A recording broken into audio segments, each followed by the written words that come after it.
Everything goes better when you have a good night's sleep. There's no reason for you to toss and turn on your boat's berth. I'm going to give you a few tips for sleeping well on board.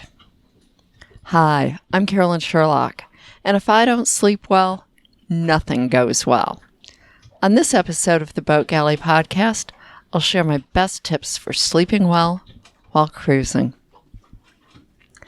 Today's episode of the Boat Galley Podcast is sponsored by Spotless Stainless, the safe, fast, and easy way to remove rust and protect your marine stainless steel. Brush on, wait 30 minutes, and rinse off this environmentally friendly gel. No scrubbing required and no extra polish. Brush on Spotless Stainless, remove rust. It's that simple. Use coupon code BG20 for an exclusive 20% discount on your order. SpotlessStainless.com. Make your stainless sparkle. Sleeping well means better cruising. Let's face it, if I don't sleep well, I'm not having a good time. It's as simple as that. 20-some years ago, Dave was appalled at my spending $180 for a thick double Thermarest roll-up camping mattress before we did a 9-week tent camping trip in Africa. But we, the geezers of the bunch, slept well with no aching backs, something that many of the much younger travelers couldn't say after spending the night on their much cheaper, thin sleeping mats. In the overall cost of the trip, the Thermarest was a tiny fraction, but it made the rest of it so much better. And that experience taught us that a comfortable bed is right up there with staying warm, dry, and well-fed on the boat. Unfortunately, most boat beds are made as though you're never going to sleep on them. The bed in Barefoot Gal was sadly lacking when we bought her. Just 2-inch cushions that had long since lost any cushioning or support they ever had, and one pillow that was pretty flat with a few lumps. The sheets were those scratchy 100-count cotton polyester ones, and all the elastic was gone for the fitted one, so it just pulled off. The comforter was decidedly mildewed. So here's what we did to turn that pathetic excuse for a bed into an inviting place that gives us the rejuvenating sleep we need. Well, first is the mattress. Rather than getting a whole new mattress, as that just wasn't in our budget, we opted to add a 3-inch memory foam topper to the existing cushions based on the recommendation of other cruisers. Some people have complained about memory foam being hot, but we haven't had that experience at all. This has worked perfectly for us. We're lucky in that our bed is a true queen size, but if yours is a little narrow or a V-berth, you can cut down a mattress topper with either a serrated knife or an electric knife. Now you can choose the thickness of the topper and the foam density. Most people find that a 3 or 4-inch topper to be much more comfortable than the 2-inch ones. We chose 3-inch as being a good compromise on weight and ease of handling to get it on the boat. Now, the denser the foam, the firmer it will be. Online research that I did said side sleepers usually prefer 3 to 4 pounds of density, while back sleepers want 4.5 to 6 pounds. We're both side sleepers and went with 4 pounds. Now, the newer toppers with gel sleep cooler, but are generally more expensive. We use a waterproof mattress cover anyways, and heat is not a problem without the gel. A couple things to know about memory foam toppers. They are really compressed in their packaging. You will never get it back in the bag and box it came in. It typically takes 2 to 4 days for it to fully expand. The memory foam toppers are soft to pick up. There's very little firmness or stiffness. It takes 2 people to go up or down stairs and through tight doorways. And the foam is kind of sticky. Unless it has a cover, it's impossible to slide it onto a bed. You have to start at one end, putting it exactly where you want it, and then unroll it. When you first unpackage it also, it's likely to have a bit of a smell. It's not harmful, and it will go away in anywhere from a few days to a couple of weeks, depending on the airflow.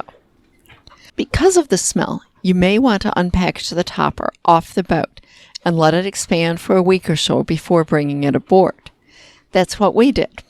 But just be aware that it's going to be harder to handle to get it aboard once it's out of its package and expanded. I've listed the one that I bought from Amazon in the show notes. Now, there's plenty of other sizes there too. Get whatever works best for your boat and whatever thickness and density you want. Then there's the mattress cover and pad. Let's face it, boats can have leaks. With the mast coming down at the head of the bed and a large window and hatch over the bed, I was worried about rain or breaking waves putting water onto the bed. Sheets and bedding I can dry out. It's a lot harder to dry out a mattress. So instead of a conventional mattress pad, we opted for a waterproof one. Now, waterproof also blocks allergens, mold, and mildew from bothering you. I thought those might also be good things on a boat, since I had no idea if these may have been soaked in the past and what molds or mildews could be lurking inside. This is also machine washable. It looks and feels just like terry cloth, not like plastic. If you're going to get a waterproof one, get one that is labeled as being noiseless, so it doesn't sound like you're sleeping on a plastic tarp. And make sure that it's breathable, or it'll be hot. Again, I've put a link to the one that I bought from Amazon in the show notes. Pillows. Pillows. I had no idea how much a good pillow contributed to good sleep until we got good pillows. When we moved ashore after selling our first cruising boat, we had to buy a new bed. We went to a local mattress shop where we could try lots of bedding sets. But the salesman said that the first thing we needed to do was choose a pillow so we'd be comfortable lying in the various beds. As someone who had just always bought inexpensive pillows at discount stores, I thought that a pillow was a pillow. But as I tried several different ones, I quickly discovered that there was one that was just so much more comfortable for me, while others ranged from to downright uncomfortable on my neck. So we ended up getting good pillows as part of the package. He was a great salesman. He got a bigger sale and a customer who was happy about spending more. Anyways, as we traveled, Dave and I would both comment that how we missed our good pillows. I found the pillow was equally important as the mattress in getting a good night's sleep. So when we got the boat and were getting the bedding, I knew that I wanted to get good pillows. And we were planning to be part-time cruisers, so I couldn't just bring the ones from home. But I went out and bought exactly the same ones. They've been discontinued, so I can't provide a link to them. But what I would suggest is go to a good mattress store near you and try a bunch of different ones. I'm going to bet that you'll find that you like some of them much better than others. Then there's the pillow covers that I got. With all the mold, mildew, and other allergens that are usually on a boat, we opted for pillow covers that go on the pillows under the pillowcases. They're zipped and they protect against dust mites and allergens actually making their way into the pillows. Just take them off once or twice a year and toss them in a hot wash to remove the irritants. It's a lot easier than trying to wash and dry pillows. And you really don't want to wash those expensive pillows. It's just like having an extra pillowcase on the pillow, and it's unnoticeable when you lay your head down. Again, links in the show notes. Now, one thing, if you get a different brand than the one that I recommended, make sure that it has nylon or plastic zippers so that they don't rust in the marine environment. Then we've got the sheet sets. Boat bed sheets are a pain. First, even with the mattress topper, the mattress isn't nearly as thick as a home mattress. I can't imagine a 17-inch mattress on our boat. Our heads would be almost touching the ceiling. So even if you have a standard length and width, like we do, the bottom-fitted sheets tend to pop off when you roll over, since they're never pulled tight. I woke up to find myself as the stuffing in a sheet burrito more than once. And if you have a V-berth, regular sheets just don't fit. Period. On our old boat, the prior owner had Weber sheets custom made. To be honest, they didn't fit all that well. On this boat with a queen mattress, I first used standard sheets and passed an elastic strap underneath. The sheets were still loose and would tangle around my ankles. It was a giant pain when it came to put fresh sheets on after doing laundry. Trying to fish the strap out from under the mattress while lying on it, since one side is against the wall, was a less than fun experience. About that time, I connected with Beth from Sailboat Interiors. Her company makes sheets designed to fit on boat beds, whether rectangular or V-berth. The bottom sheet is oversized and has an elastic drawstring that you can draw as tightly as you need for a great fit that doesn't pop off. And they're made from luxurious 300 thread count Egyptian cotton. She's also got a bamboo line and a 400 count cotton line. We've been using this set for like 4 years now and absolutely love them. They fit, we don't struggle to make the bed, and they feel luxurious. In fact, I've actually got both a cotton set and a bamboo set that I flip between. Despite near constant use, they aren't showing anywhere yet. Now, we don't have a V-berth, but her V-berth sheets make a lot more sense than the others I've seen, again being oversized with an elastic drawstring to ensure a tight fit. They're less expensive than custom-made as they come in 2 universal size ranges, and the material is wonderful and comfy. Now, I like all natural fabrics, either the cotton or the bamboo, in humid climates.